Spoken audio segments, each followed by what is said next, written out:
इतने सालों का गैप हो चुका है, अब मुझे डिवोर्स लेके 7 साल हो गए। You know, I have moved on, I have my own life, my own house, मैंने कम कितने शोज कर लिए उसके बाद, work wise, you know, personal life में भी मैं बहुत आगे बढ़ चुकी हूँ। तो मुझे ऐसे में पीछे देख के मुझे लगता है कि क्योंकि बिग बॉस आ गया है तो अब हर चीज़, वो क्या हुआ क्या नहीं हुआ, एक क्लिप उठा लिया, वो क्लिप उठा लिया, तो मेरे लिए वैसे ही I am not very comfortable with that. क्योंकि जब मैं भी बिग बॉस गई थी, I didn't want to put my past in the limelight. तो अब सडनली जब लाइमलाइट में आ गया तो it is not a very comfortable position for me to remember anything और go through the same thing again. So it's taken a lot of years for me to come to a place where I can talk about my web shows, I can talk about my son's birthday which is coming. I have a lot of things I want to talk about.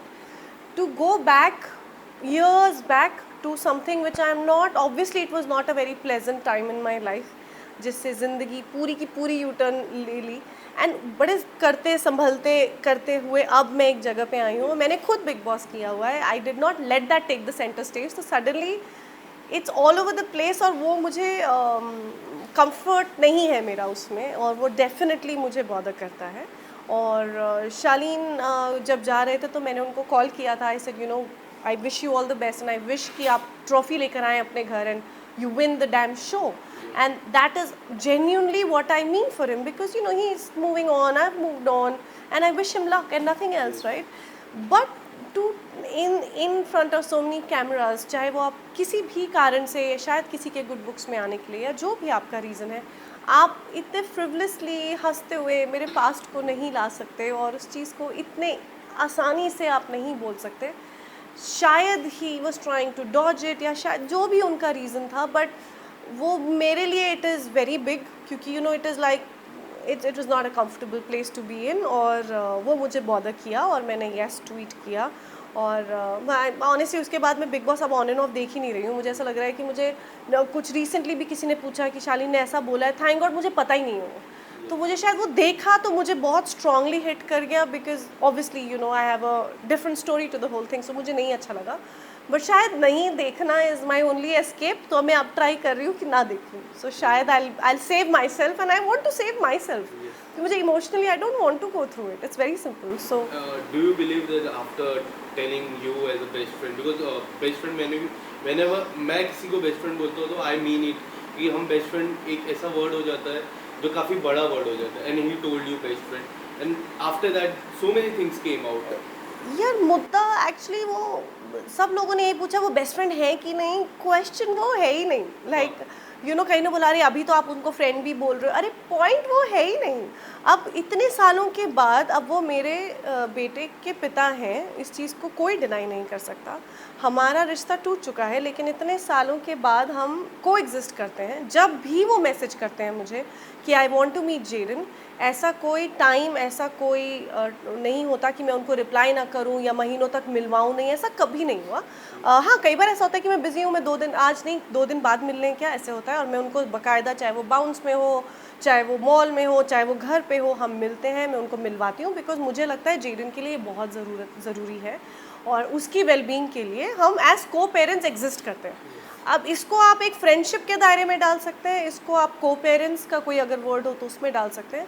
Best friend obviously नहीं डाल सकते, क्योंकि जैसा आपने कहा, और मेरे भी बेस्ट फ्रेंड्स, बहुत बेस्ट फ्रेंड्स हैं। वो मैं दिन में क्या करती हूँ, कहाँ जाती हूँ, कौन मेरे दोस्त हैं, क्या मेरा टाइम चल रहा है, मैं बीमार हूँ नहीं हूँ, क्या हूँ, क्योंकि we are constantly in touch. Shaleen उस वाले जोन में नहीं आते।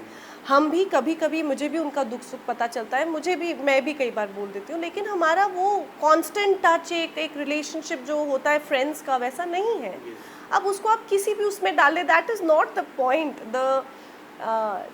द पॉइंट इज़ मेरा पूरा, आई थिंक, रिएक्ट करना was only on the fact कि आप इतने फ्रिवलेसली मेरे पास्ट को बोल रहे हो।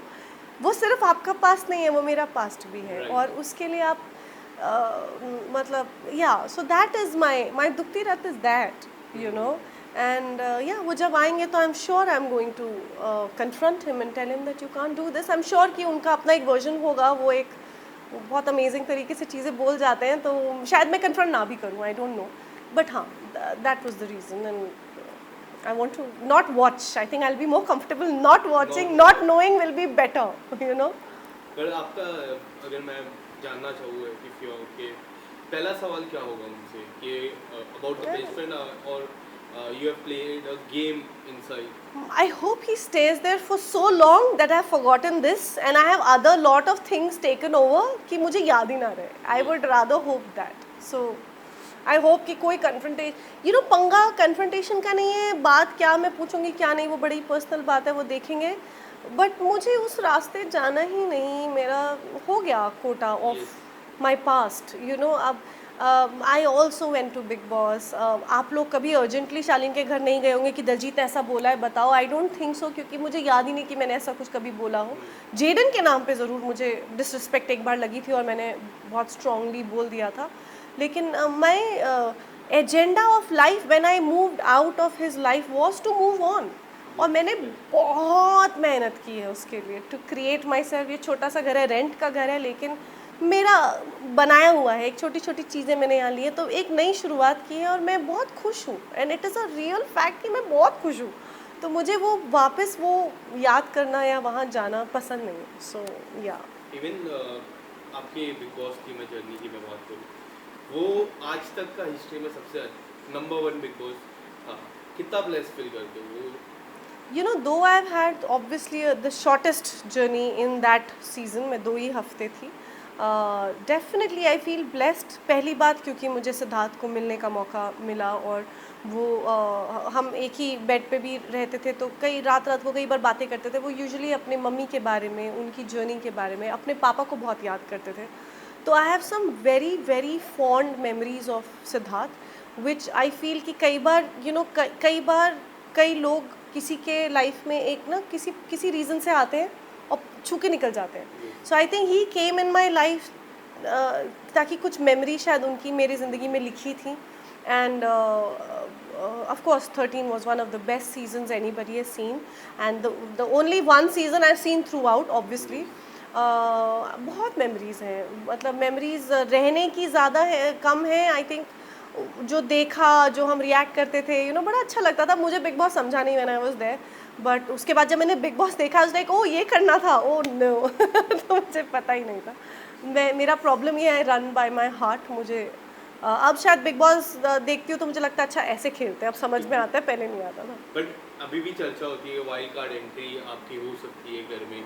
अगर मैं जानना चाहूँगा, पहले तो ये सवाल है मेरा, और दूसरा अगर वाइल्ड कार्ड एंट्री आपके पास आती है तो are you okay going? No, like I said, मैं अपने पास से बिल्कुल वाकिफ़ नहीं रखती हूँ. आज बहुत समय बीत गया और मैं बहुत ही प्यारे से फेज़ में हूँ. Career wise I am excelling. People talk about my craft, they talk about Daljeet, not somebody you got divorced, यार इसके साथ ये हुआ या वो हुआ. एक मेरी आइडेंटिटी सिर्फ ये बन के नहीं रह सकती जो मैंने बहुत मेहनत की कि यार इसकी शादी टूट गई, इसकी शादी टूट गई. अरे टूटी बहुत टाइम हो गया भाई, अब मेरी ज़िंदगी आगे बढ़ चुकी है. तो वो मैं जब नहीं, क्योंकि मेरे लिए बड़ा आसान है ये बातें करना बार बार कि अरे यार मेरे साथ बड़ा ये हुआ, मुझे नहीं करनी है. बिकॉज मेरे लिए you talk about my shows, I have given you so many shows, so many characters. Even now I'm doing so much work. You talk about my craft, you talk about me as a mother. My child is doing very well, his birthday is coming, my birthday is coming. I've got so many things to talk about. So I feel कि सिर्फ खुद नहीं, आजू बाजू वाले लोग भी should help uplift the girl and take her out of that, not put her back in the muck. You should put her out of that. तो अगर कोई ऐसा इंसिडेंस हुआ भी है या शाली ने कुछ बोला, मैंने रिएक्ट किया, अब उसको जाने भी देना चाहिए. अब उसी चीज़ के ऊपर मैं कितने वर्जन और बता दूँ. येस इट गॉट इमोशनल, मेरे पास के बारे में बात हुई और एक अलग तरीके से बात हुई, मुझे नहीं अच्छा लगा, मैंने बोला, हो गया. अब उसके बाद मैंने देखा ही नहीं. अभी मुझे रिसेंटली किसी ने इंटरव्यू में पूछा, उन्होंने ऐसा बोला है कि पता बेटे से मिलते नहीं है ऐसा कुछ. मैंने कहा ऐसा तो है नहीं, वो जब भी मैसेज करते हैं वो मिलते हैं. आगे पीछे हो जाते होंगे दिन, बट ऐसा नहीं है कि वो इतने सालों मिले ही नहीं है. ये मुझे नहीं पता उन्होंने किस रिगार्ड, क्योंकि मैंने सुना भी नहीं है, मैंने देखा नहीं है. बट अगर उन्होंने ऐसा बोला है कि वो मिलते ही नहीं है और अब जाके मिले, आई डोंट नो वो किस इमोशन से ये बोल रहे हैं, होगा कोई कारण, बट ऐसा बिल्कुल भी नहीं है. Subscribe to Midday India. Get direct notifications on all our videos by clicking on the bell icon.